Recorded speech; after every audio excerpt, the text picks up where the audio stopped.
Voilà, on va se diriger vers le Kotel en passant par la vieille ville. On va traverser ensemble ce qu'on appelle le chouk muslimi, le marché musulman qui mène au Kotel. On peut passer par d'autres chemins, mais on va passer par le chemin le plus court. On est ici à la porte de Jaffo, et pourquoi je fais cette intervention? Parce que chaque semaine, comme vous le savez, je m'adresse à mes amis, mes élèves, les Bnei Adam. Et aujourd'hui, cette semaine, on est arrivé à la Sphira, à la tribu qui s'appelle Yesod. La tribu qui s'appelle Yesod, qui signifie deux choses. D'après notre tradition, cet attribut représente ce qu'on appelle... j'aime pas trop la traduction, j'aime pas trop le mot en français, mais disons que j'ai pas tellement le choix, comme je l'explique constamment dans mes cours. Malheureusement, lorsque l'on traduit en français ou dans n'importe quelle langue, l'hébreu, c'est-à-dire l'hébreu biblique, l'hébreu thoraïque, est extrêmement esquinté, extrêmement abîmé. Donc Yesod, traduit en français, représente d'un côté la propreté ou la pureté sexuelle, c'est-à-dire donc de vivre fidèle avec un amour et un respect profond, extrêmement puissant pour son épouse ou son mari, et n'avoir des relations qu'avec son épouse ou qu'avec son mari. C'est ce qu'on appelle, encore une fois, la pureté sexuelle. D'un autre côté, Yesod signifie aussi la stabilité, c'est-à-dire la stabilité dans le sens que malgré toutes les difficultés, malgré toutes les épreuves qu'un homme rencontre et traverse dans sa vie, malgré tout, voilà, on va rentrer maintenant dans ce qu'on appelle le chouk muslimi, le marché arabe, qui va nous mener au Kotel. Et donc, je reprends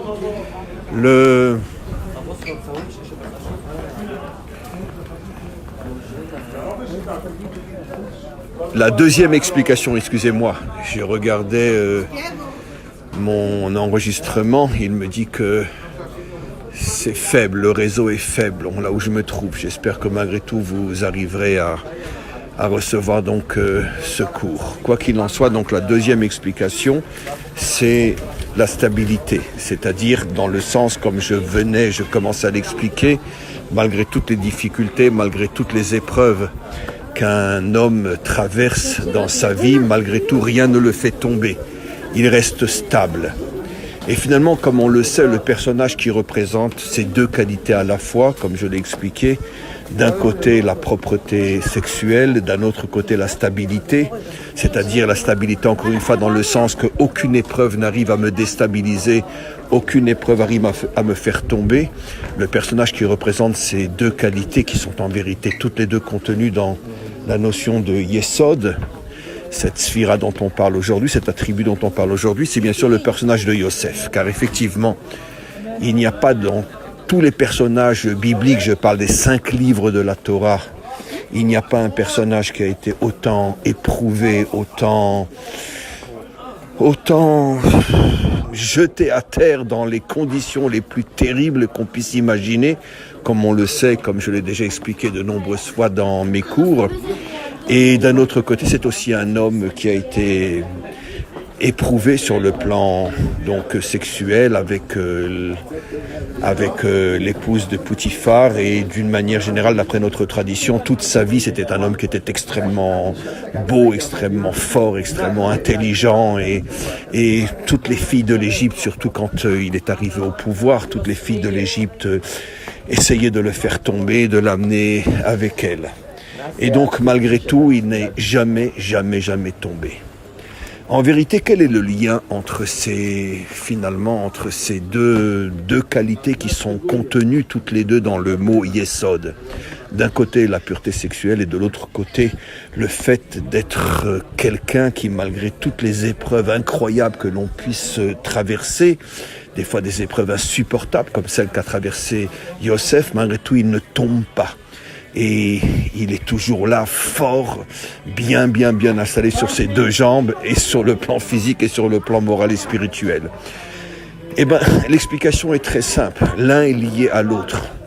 Ici, la Torah nous révèle un secret absolument incroyable. C'est que finalement, quand un homme reste propre à ce niveau-là, c'est ce qui lui permet de trouver en lui et de dévoiler en lui toutes les forces dont il aura besoin dans ce monde pour traverser toutes les difficultés, toutes les épreuves sans jamais tomber. L'un est lié à l'autre. Je répète ce que je dis, c'est l'enseignement extraordinaire que nous enseigne la Torah. D'où et comment l'homme va-t-il arriver à puiser, à trouver, à révéler des forces incroyables qui se cachent en lui? La vie prouve qu'on est tous porteurs d'un potentiel inimaginable, de forces absolument incroyables qui nous permettent d'aller jusqu'à, comme je viens de le dire, d'aller jusqu'à donner la vie. Et donc, si tu te comportes d'une manière propre, d'une manière droite dans ce domaine, automatiquement tu préserves les forces de la vie qui sont en toi et tu les augmentes, tu ne cesses de les augmenter. Et ce potentiel de vie qui est en toi, c'est justement parce que tu ne le gaspilles pas, parce que tu ne l'utilises pas n'importe comment. C'est ce qui va te permettre de trouver justement, à chaque fois que tu en auras besoin, de trouver des forces absolument incroyables en toi.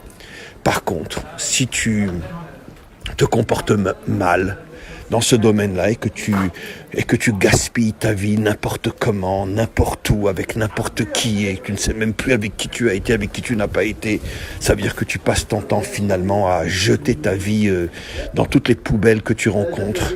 Automatiquement, lorsque tu auras besoin de force, tu ne les trouveras plus. Parce que cette vie, tu l'as fait sortir de toi, tu l'as gaspillée, elle n'est plus en toi. Voilà donc le lien qu'il y a dans la qualité de Yesod entre la pureté sexuelle et la force qui fait de nous des géants, qui finalement nous permettent, ces forces-là, de traverser cette vie comme un véritable gibor dans le sens qu'un véritable héros, qui est toujours gagnant, qui est toujours au-dessus de tout et qui ne cesse de monter et de se renforcer. Voilà comment ces deux choses sont liées à tous et à toutes. Je vous souhaite tout le meilleur. Je vais simplement continuer à filmer ma descente donc dans le chouk, dans le marché musulman, jusqu'à ce que l'on arrive au Kotel dans quelques instants. On est bientôt arrivé.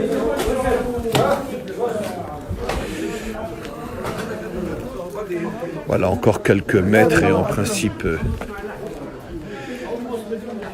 on arrive. Et bon, j'arrêterai donc cette petite intervention. J'espère que vous avez bénéficié à la fois de ce que j'ai pu dire et à la fois de ces magnifiques images. Je vous emmène avec moi jusqu'au Kotel. Voilà, je vais devoir, juste avant de rentrer au Kotel, fermer le téléphone parce que je dois passer, comme tout le monde, le contrôle et il faut fermer le portable.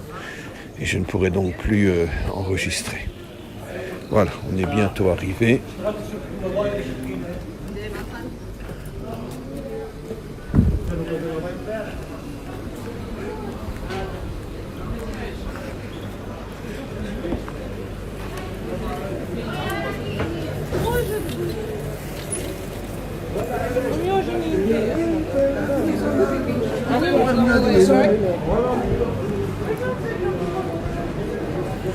Voilà mes amis, dans quelques secondes j'arrive au contrôle, donc je vais fermer mon téléphone. À tous et à toutes, je vous souhaite tout le meilleur.